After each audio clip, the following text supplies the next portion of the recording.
Homa miti isanis waan majara kaan irraa baratan jara kaan ta'uuf akkasitti yaalaa jiranii ergaan nusaanii qabnu maal beeytu of malee orma ta'uun hin danda'amu.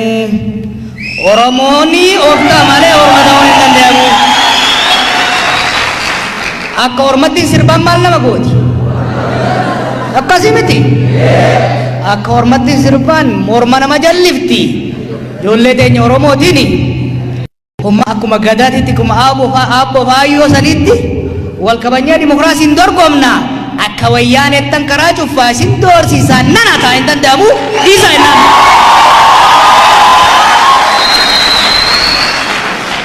Qabxii sadii irrattiin xiqqoo dheeressee waa jechuu barbaada. Xiqqoo irraanfachuun dhufaa jira.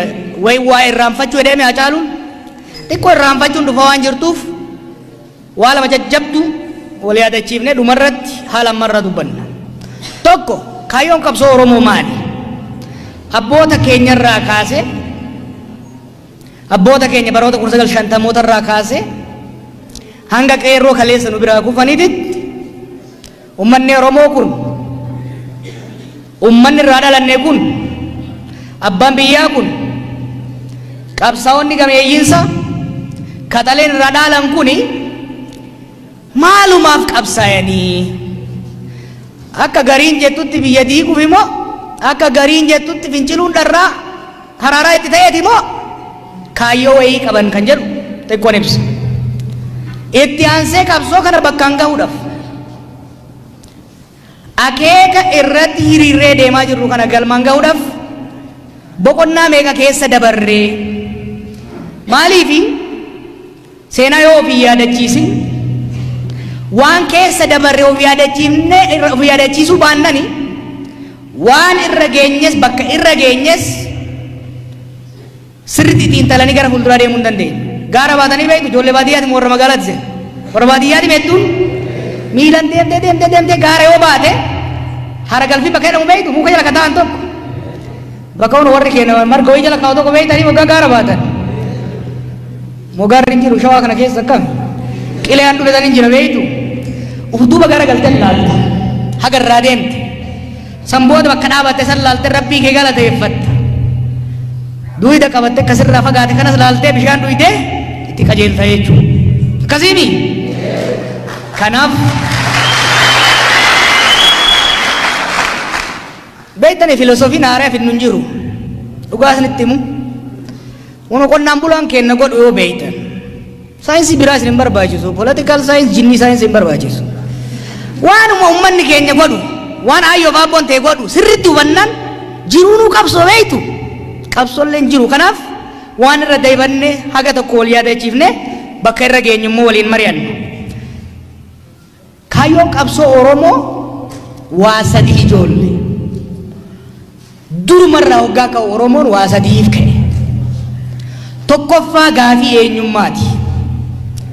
Ummanni guddaan kun ummanni lafa bal'aa qabu kun erga gaafa sirna kolonii jalatti cabeerra erga weerara alagaatiin sirna Itoophiyaa kana keessatti qe'ee ofiitirratti cunqursaa jalatti kufeerra gita bittoonni ummanni kun akka irratti hin fincilleef akka ittiin kaaneef akka waliin taaneef dadhabsiisuu waan barbaadaniif eenyummaa isaa qoqqoodaa turan. Gaafiin dura gaafii Oromummaati. Gaafii Oromummaa jechuun gaafii eenyummaati. An identity question. Gaafiin eenyummaa waa sadii of jalaa qabdi. Tokko afaani. Namni afaanii yoo walitti hin dubbatin afaan isaatiin seenaa isaa hawwii isaa takalee taarraa taboruu yoo hin dubbatin deemuu hin danda'u. Afaan keenna mana barnoota irraa ka dhoorgameef ka xiqqeeffamaa tureefi Oromoon akka wal hin dhageenyeef tokko gaafii eenyummaa jalatti gaafii afaaniiti. Lammaffaa aadaa. Aadaa qabnaami. Gadaa jalatti sirni nu qabnu ka fuudhaa heerumaa ka du'aa jiruu ka waliin jireenya gaafii aadaati. Aadaan Oromoo akka cunqurfamu akka balfamu eenyummaa biyya jaaruu keessaa dhiibame eenyummaan biyya tanaa ta ormaatiin jaaramte nuyi maqaa keenyarraa kaasee hanga bifuma nu jijjiiruu dadhaban malee orma taanutitti kan godhamaa tureef kana ofirraa hambisuudhaaf sochiin kun godhamaa ture jechuudha. Kan sadaffaa seenaadha. Akkuma reefu jedhetti ummanni seenaa hin qabne, ummanni kaleessa hin beekne gara fuulduraa deemuu hin danda'u. Kanaaf gaafii eenyummaa Oromoo hoggaa jennu gaafii afaanii qaba. Gaafii aadaa qaba, gaafii seenaa qaba takka eenyummaan. Lammaffaan eenyummaatti aanee kan seenu gaafii abbaa biyyummaati. Gaafii qabeenyaati. Oromiyaa tana Rabbi nuu kenne. Sabbata Rabbi turratti nu uume. Dachii qabnu tana abboo fi hayyoo irra dhaalle miti. Orma irraa kaafattani jiran. Keenya miti. Qe'ee keenya irratti garuu laggeen keenya irratti ooyiruu keenya irratti sirnoonni dhufaa dabraan ummata keenya saamaa yoomsaa waan turaniif qabeenya keenya kan lafa jala jiru, kan lafa gubbaa jiru, kan qilleessa keessatillee Oromiyaa keessatti itti fayyadamaa ta'uu qabna malee hiyyoomuu hin qabnu kan jedhu gaafiin lammataa. Gaafiin sadaffaa qe'ee teenya irratti Oromiyaa teenya irratti gandarraa hamma oliititti kan namni takka akka sirna naftanyaa sanitti Ormi dhufee qawwee nu bulchu, lammaffaa akka zamana wayyaanetitti doobaaf du'aa nu keessaa baasanii ittiin nu bulchuun ta'uu hin qabu. Nama nuu ta'uun sagalee keenyan akka gaaf gadaatitti filannee heeraaf seera warri nu filanne tumuun buluudha jechuu. Gaafiin Oromoo sadii tana irraanfatina sadii. Gaafii eenyummaati. Gaafii abbaa biyyummaati. Gaafii qabeenyati. Gaafii mootummaa dimokiraatawaa sirna dimokiraatawaan buluuti. Kana tiyooriin himi kan hin jechaa ture. Sochii afran qalloo jechuu beeytoni ka baharraa ka'e. Kaalii birraanfaa keessa turan. Oromummaan tuffatamtee dhiibamtee waan turteef nu namaa gatii miti. Dirree dhawaa keessatti bara san keessatti cidhaati irratti namni keenya afaan ofiitiin sirbuu hin danda'u ture. Sochiin baharraa dhalate, sochiin lixarraa dhalate. Uummanni keenya kan Protestaantii gama lixaa jiru afaan ofiitiin waaqa isaa waan kadhachaa tureef san cunqursuudhaaf yaalanii afaan keenyaaf nuufi Rabbi jidduu dallaalli barbaachisu har'a qees balaayifaa jedhan dur gidaada soollanfaan gama lixaatii jechaa turan jechuudha. Gaafiin eenyummaa gama lixaatiif gama bahaatii mayre suni tokko kana ragaansa.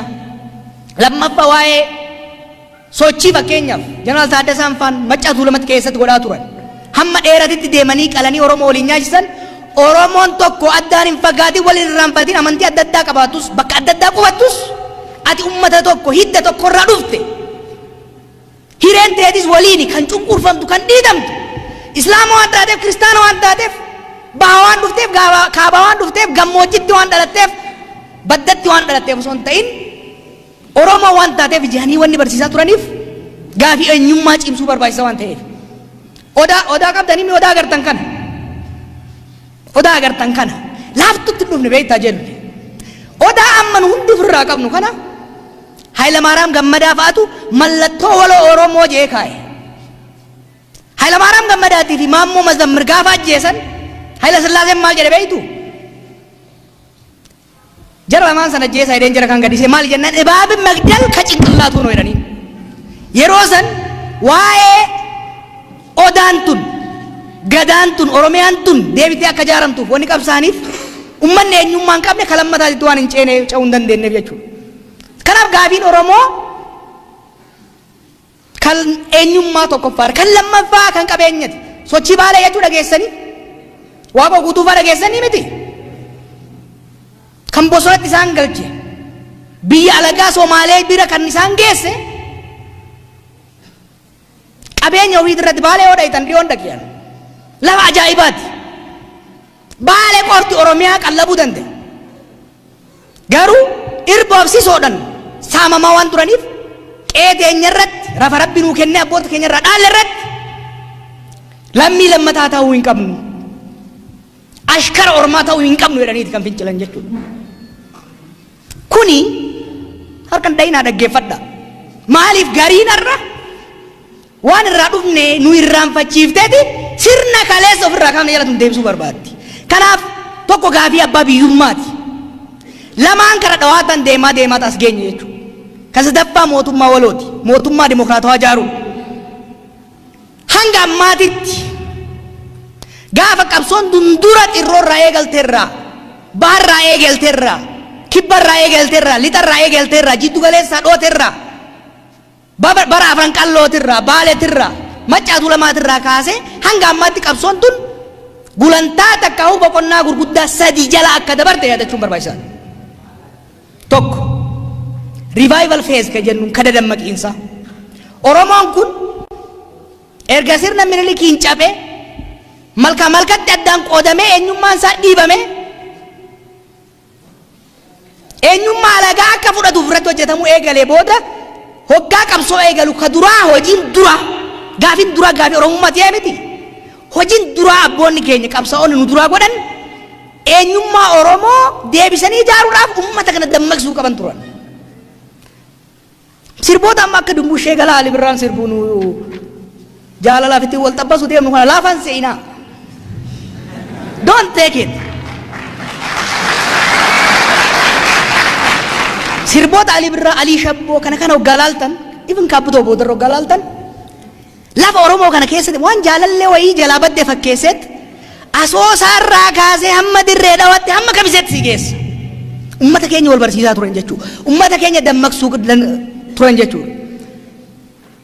Yeroo ishee Mamarra Shaaffaan gara Somaaliyaa dhaqanii reediyoo afaan Oromoo yeroo duraatiif eegalan qawwee fuudhanii caakkaa seenuu wallaalaniiti miti.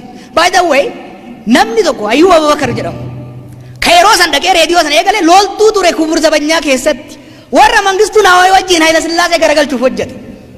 Loltuun beekamaan qawwee qabu kuni qawwee barbaada dhiisee maaliif miidiyaatti deema hoggaa jenne ummata sammuu isaati irratti hojjechuu waan qabuuf ummata dammaqsu Oromummaa ummata barsiisu ummata wal yaadachiisu walitti hidhuun the revival phase baroota 1960 irraa hanga 70tti hojiin qabsoo Oromoo keessatti hojjetame the revival phase bara dammaqsuu Oromoo jennuuni jechuudha. Itti aansee bara 1970 irraa kaasee sochii barattootaaf sochii qonnaan bulaa godhame keessatti reconstruction phase seenna. Yeroo Oromoo deebi'anii ijaaru ummata dammaqsitee jaartaa jechuudha. Haayilee Fidaa maal jee ummata ni dammaqsita ni jaarta ni dhachiifta akkasitti bilisa baataadha. Adda bilisummaa Oromoo dhaabuun barruulee adda addaa dhaabuun yeroo sanitti jaarmayni gubbaaf alatti maqaa icaatiin haa ta'u Maysooniin haa ta'u Ibnaagiin haa ta'u warri dhadhaabatamaa ture suni reconstruction phase. What happened in the reconstruction phase? Reconstruction phase keessatti wanni ta'e maali? Yaanni Oromiyaa jedhamu kun uummata keenya keessa akka seenu. Hayyoonni akka Haayilee Fidaa fi Sheek Mamarra Shaaffaan uummanni Oromoo qubee mataa isaaniitiin barreeffachuu qaba jedhanii barruulee qopheessanii uummanni keenya afaan isaatiin akka baratu gochuun. Uummanni keenya biyya alaa jiru warri asii dhiibamee bahee seenaa Oromoo barreessuun yaanni Oromiyaa Oromoo jedhu kuni mataa namaa keenya keessatti akka ijaaramu reconstruction waan diigame san deebisanii ijaaru Oromoo Minilik diige san deebisanii ijaaruun baroota 1970 irraa hanga bara 1991tti deeme jechuudha. 91tti sirriitti qalbifadhaa. Maaliif handooteef saamunaa Habashaatiin mataa nu keessaa dhiquu yaalaa waan jiraniif. Filannoo boodatti dhufna. Don't worry about the election. Waan keessa dabarre beekuu barbaachisa. Phase 1 1960 irraa hanga 70tti the revival phase ummata keenya hojii dammaqsuuti kan hojjenne. 1970 irraa hanga 90tti reconstruction phase yeroo Oromoo fi Oromiyaa ummata keenya keessa deebisnee ijaarre. Yeroo waraana bilisummaa Oromoo jedhamu ijaarre, yeroo adda bilisummaa Oromoo jedhamu ijaarre, yeroo sagalee bilisummaa Oromoo jedhamu ijaarre keessatti 80moonni kun yeroo ammoo wareegama qaqqaalii itti kafalle. Gariin irra qabsoon Oromoo achiin keenya maal no baay'ee deemne bareedaan keenya reconstruction hoggaa jennu tokko isin yaadachiisa. Yartuun amma waan deddeemtuun tokko akka beekaniif. Oromoo har'a qoqqooduu barbaadan sadarkaa akkanatti nu dammaynetti bara dukkanaa san keessatti Oromoo jaaruudhaaf jecha shiniga jechuudha yaadachuun ooltan. Magarsaa Bariifaan gargaarsa qabsoo kanaatiif gara Somaaliyaa waggaa deeman amantii adda baasanii yeroo ajjeesuu deemanitti ni Oromoof gabbaane amantiidhaan adda baanee hin dhumnu jedhanii yeroo dhuman sanitti yeroon sun yeroo Oromummaan itti ijaaramaa turte jechuudha. Oromoo dammaqsine Oromoon ijaaramet wanni mataa Oromoo keessatti ijaarame waan tokko si yaadachiisa. Bara 1986 baraan dhaladhe jechuudha akka Awurooppaatti. Nama Profeesar Mahammad Hassan jedhanitu jira. Biyya alaa dhaqee asirraa qabsoorraa biyya alaa hiree argate. Maal jedhan warri har'a Oromoo xiqqeessuun barallee hin xiqqeessan. Wanni Oromiyaa jedhamtu tuni mataa hayyoota muraasaatii fi daasporaa malee lafarra wanni jiru hin jiru wanni Oromiyaa jedhamu kijibaa jedhanii waan jedheen beektaa? Hin kamiinaa jedheen Oromiyaan mataa Oromoo keessa teenyan guyyaa lakkaatti malee lafarratti bat jettee buutee ijaaramti jedheen. This is 1986.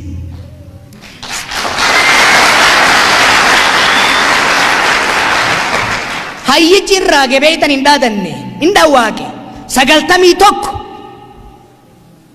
Oromiyaan ijaaramte moo hin ijaaramne? Qubeen hojii qabatte moo hin qabanne? Mallas nuun kennine hin kijibanii bar. Dhiiga baaroo tumsaatiin dhiiga ilmaan Oromoo kumaatamaatiin kan Hayilee Fidaatiin kan Taaddasa Birruutiin kan Maammoo Zammazammariin kan Badhoo Dachaasaatiin Oromiyaan sun Oromoon irratti hojjetee dammaqsee Oromoo wal jaareet osoo jarattiitu wixxifattuu 91 Oromiyaa gadi ijaarree qubeen barachuu eegalle jechuudha. 91 booda hoo maalin isin jee? The first phase was revival. The second phase reconstruction.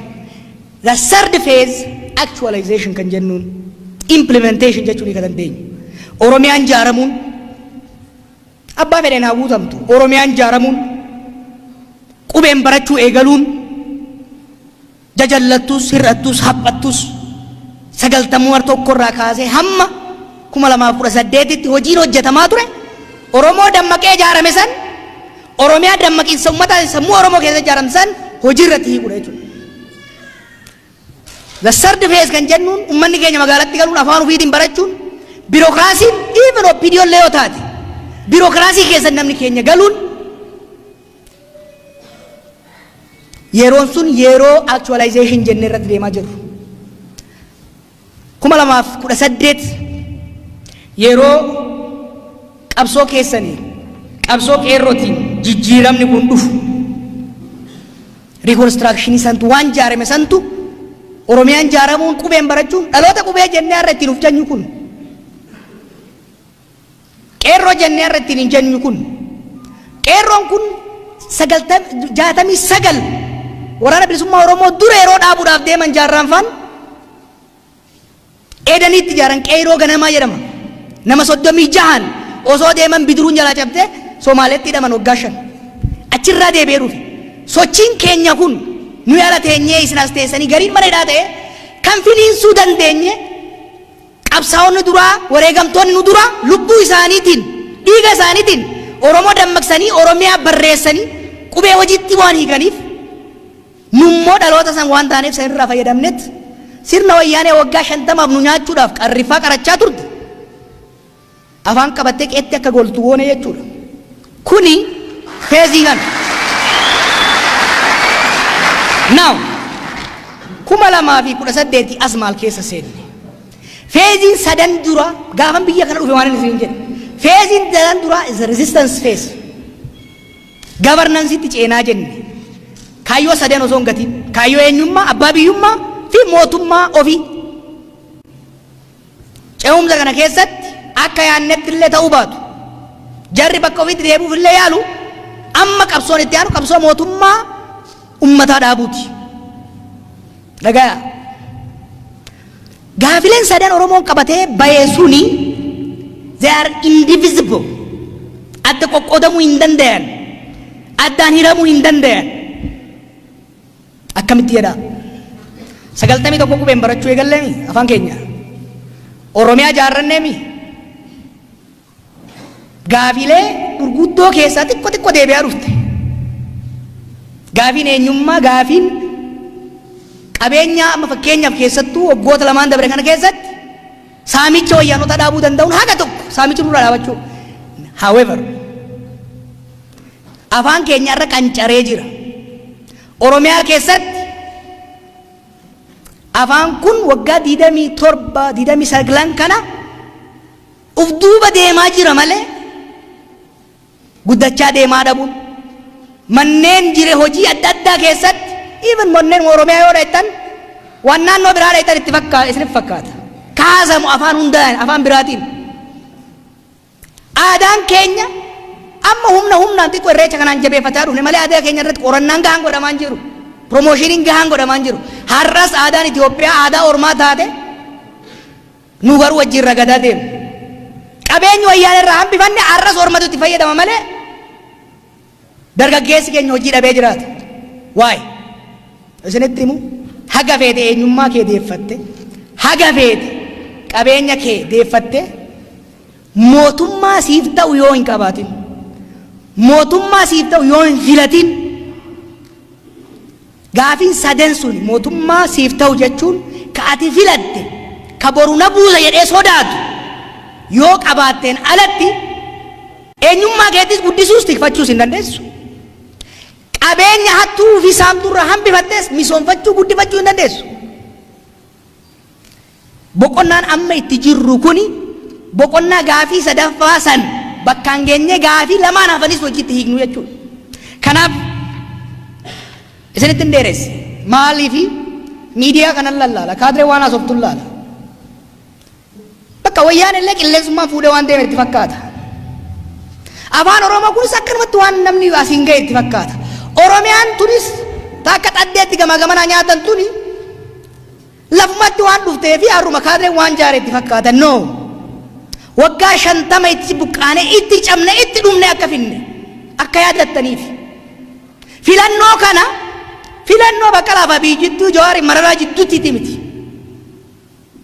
Filannoon kun kaayyoo kumaatamaan itti wareeyne kumaatamaan manneen hidhaa keessatti itti kolee itti gudeedan kumaatamaan baqatee bishaan keessatti itti dhume bakka takkatti kan ittiin ceesifnu malee akka gariin itti fakkaatutti yeroo itti qoosaatii miti.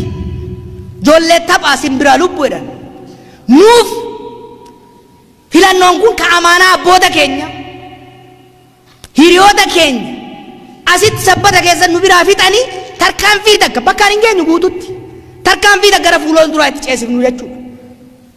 Kana akka yaadattaniif don't ever forget biyya kana keessatti waan nuti taane biyya kana keessatti waan Oromoon ta'e bineensi hin taane ilma namaatiif.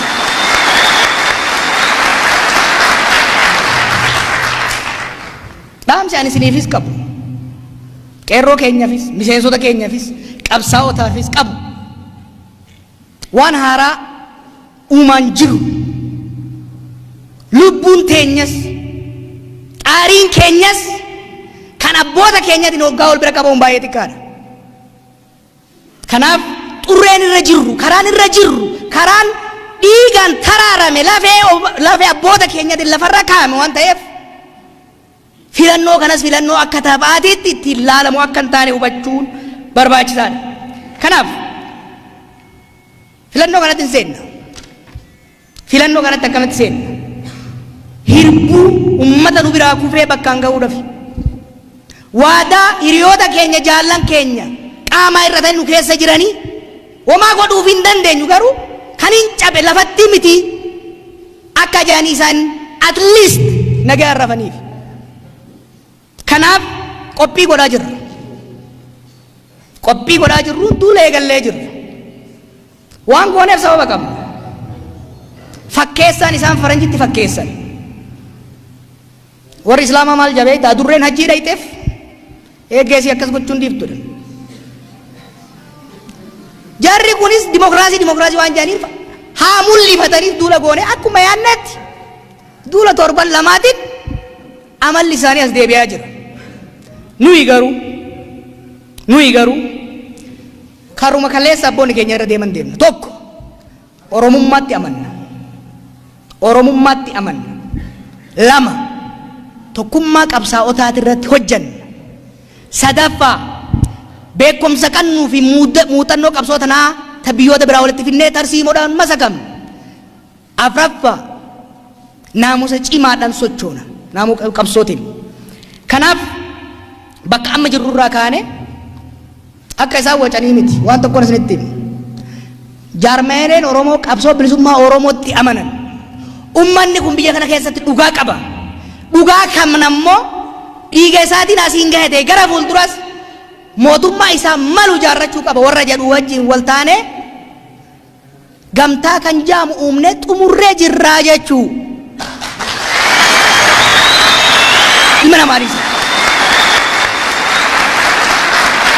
Bilisummaa Oromoo, Koongiresiin Federaalawaa Oromoo, paartiin biyyoolessa Oromoo finnee jirra akka jarattiin odeessituu miti dheengaddas waliin turre.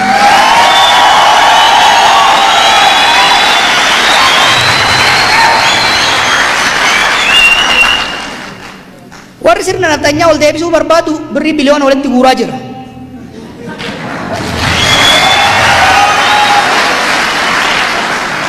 Kaadree ofiittiin haa sossobdu malee qabsaa'ota Oromoo chirichaaroon hin bitattu kana siniif hin mirkaneessa jechuudha. Gorsii fi dhaamsi ani deeggartootaa fi paartii warra biyya bulchuu qabu. Qabeenya guddaa qabdan. Naggaadee doorsiftanii miseensarraa guurtanii mootummaarraa hattanii biyya alaati maqaa keenyan liqeeffattanii qabdan.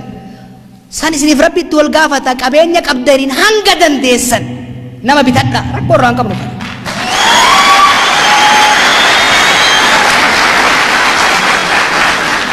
Caasaa mootummaa qeerroo wayyaanee irraa ari'ee harka isin kaa'e isin harka jira. Odoo haqallee ta'uu baatanii itti fayyadamaa sunillee nu yaachiiftu jennaan.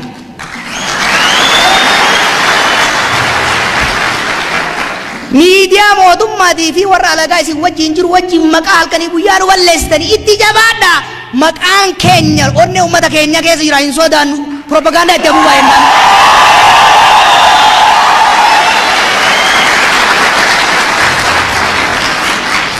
Warra Oromoo jibbu Oromiyaa diigee Itoophiyaa lumutti ijaaru wajjin qubee walitti kaayattanii nutti jirtanii gaa'ila gaarii isinii haa godhu itti jabaadhaa jennaan.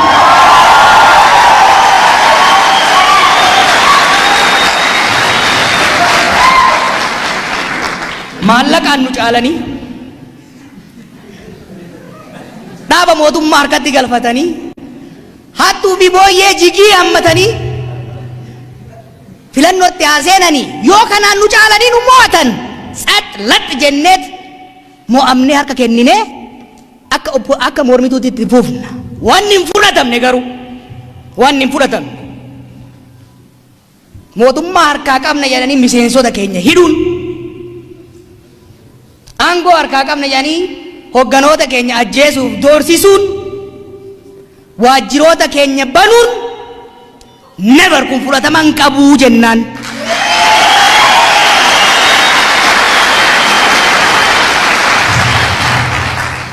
Beeytaa garaana nyaatanii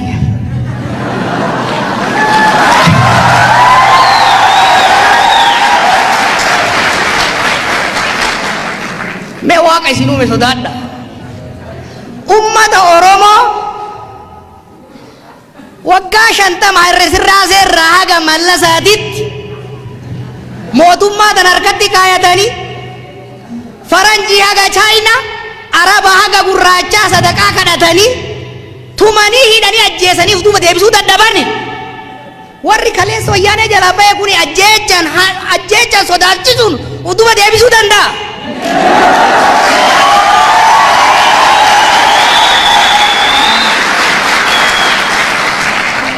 Waan tokkoon sodaatina. Never doubt ummata Oromoo.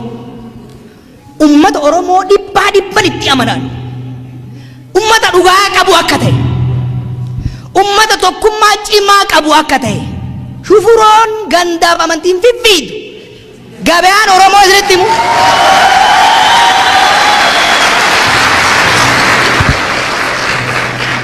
Itti himaa warra of wallaalee kanatti.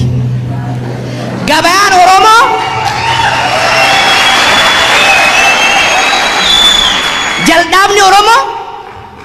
jal'aabni Oromiyaa liishoon isaa dhiiga qabsaa'otaatiin tolfame. girgiddaan isaa muyni isaa lafee goototaatiin dhaabame abadan jumlaa malee chirichaaroo hin birratu kana itti himaa.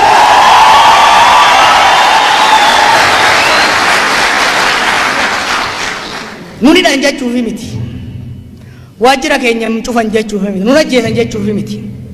Moojii warra amata dhibba nugusa ta'uu barbaaduu malee nuti du'uufis hidhamuufis dhabamsiifamuufis qophii qabsaa'ota nuti.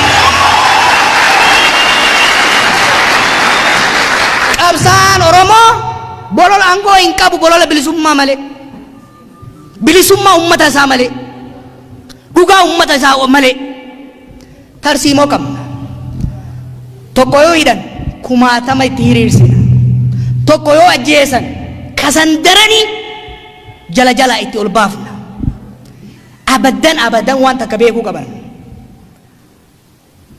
Ji'a as deemu filannoo as deemu kanarratti jaalatanii jibbanii wixxifatanii ka danda'an nu keessaa ajjeesanii hidhanii ummanni Oromoof Oromiyaa akkan isin argu kanatti arga. Mootummaa isaa ta'u inuma filata bakka inuma filata.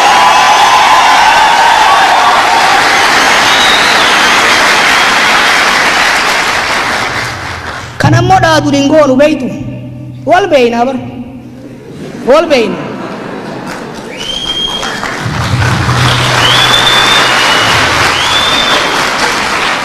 Amma isaan maa yaadan beeytu miseensa miliyoona 7 qabnaa jedhan 70 kenna caalaa onneef dhugaa qaba.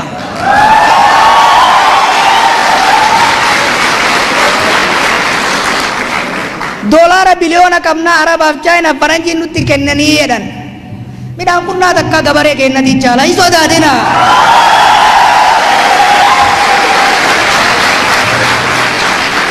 Waggaa lamaan biyya kana galle kana jala deddeemnee waggaa siree jalatti qabnu ciraan siree birallee ijaaraa turre beeki.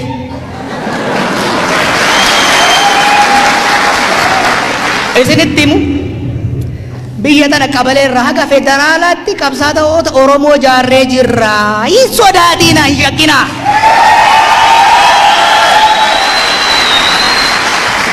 Nama 500,000 hidhuudhaaf qophii qabnaa jedhan. Yoo manni dhagayeef ol siisaa jennaan miliyoona 15tti.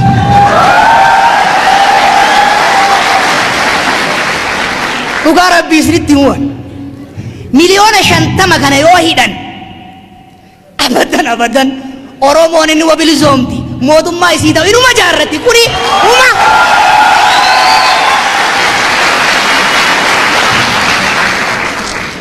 Wanni an dhaamu isinitti wanni nama hundaaf biyya kanaaf ta'u wanni nama hundaaf ta'u nama hidhuu dhiisa. Naman doorsisinaa nu sodaan kaatanu keessaa bade onnee hin qabnu diilolloofne nu.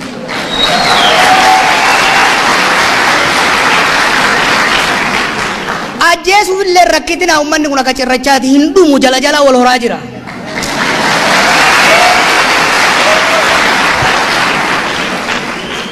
Gandaan qoqqonneettanii irraa hin deemina ganda hundattuu isuma saamaa jirtanii saamamaa akka jiru hin beeka hattuuf sagalee hin kennu kana beekadhaa. Wanni nu hundituuf qopheessuu qabnu homaa akkanuma wixwixi jetti malee filannoon hin godhama. Filannoo kanarratti wal falmina wal dorgomna Oromiyaattis Itoophiyaattis mootummaan hin filama. Filannaan godhamu wama lama. Oromiyaa keessatti warra Oromummaatti amanu ummata Oromoo abdatu waan keessa dabarre beekuu fi gatii itti godhu gara tokko. Warra ummata kabajaan qabne qawwee wayyaanee baay'ee irraa fudhattee caccabaa dhiifteef kana abdatu.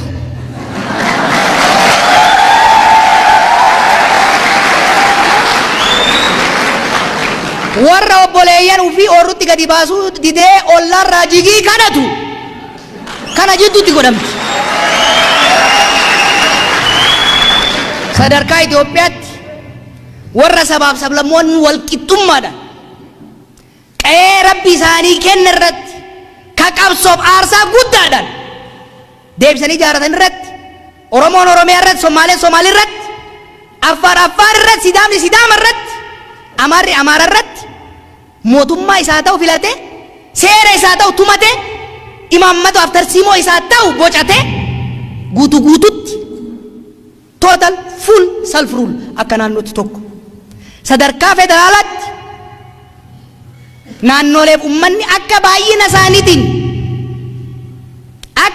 isaaniitiin akka gumaata diinagdeetiin aangoof diinagdee sadarkaa federaalaa qooda isaaniin godhu qoodatanii Itoophiyaa eenyummaa garee tokkoo qofa osoo hin ta'in sabaaf sablammootaa calaqqiftu.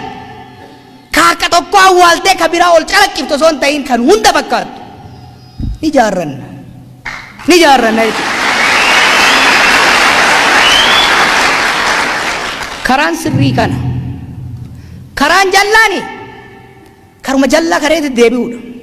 Isinitti himu karaan Minilik biyya kana hin taane. Karaan Haayila Sillaasee hin taane. Karaan Mangistuu kan nama fixuu hin taane. Karaan Mallasaa kan nama qoqqoodu biyya saamuu hin taane. I don't know. Karaan kama Oromootitti ta'a jiran. Kama qabsaa'ota Oromootiitu ta'a. Yeroo Oromoon kaayyoo Minilikii ka olaantummaa garee tokkoo jalatti Itoophiyaa lumuutti ijaaran. Tarsiimoo Mallasaa ka saamichaaf qoqqoodaan biyya bulchan itti ijaaranii miti. Karaan Oromoon ummata gadaa ta'uusaa, ummata dimokiraatawaa ta'uusaa, kaaqa ofii malee ka ormaa hin barbaanne ta'uusaa ofiifis warra biraafis itti mirkaneessuudha. Kanaaf ammoo ga'umsa gahaa qabna, hoggansa gahaa qabna, tokkummaa cimaa qabna, dhugaa qabna.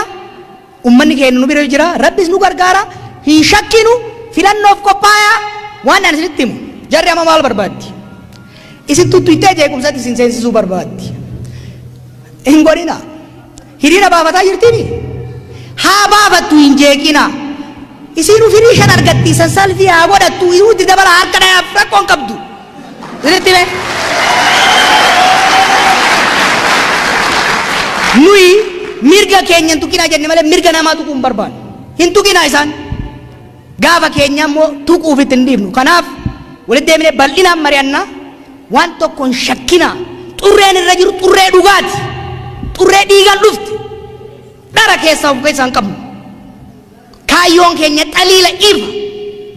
Tartiimoon keenya ni mo'ata. Tokkummaa keenya cimsanne murannoon gara fuulduraa deemnu isin jaa warra sabbataa galatooma isin jaaladha.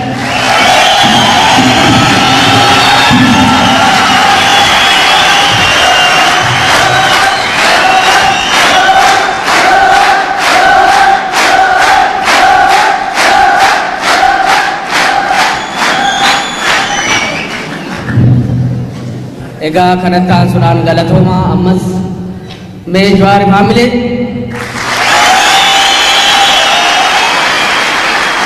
eeyyeen kanatti aansuudhaan marii gabaabaa goona. Gaafii qabdan daqiiqaa sadii keessatti obbo Baqqalaan nu hoogganu gaafii keessan gabaabsatii nu dhiyeessaa galatooma.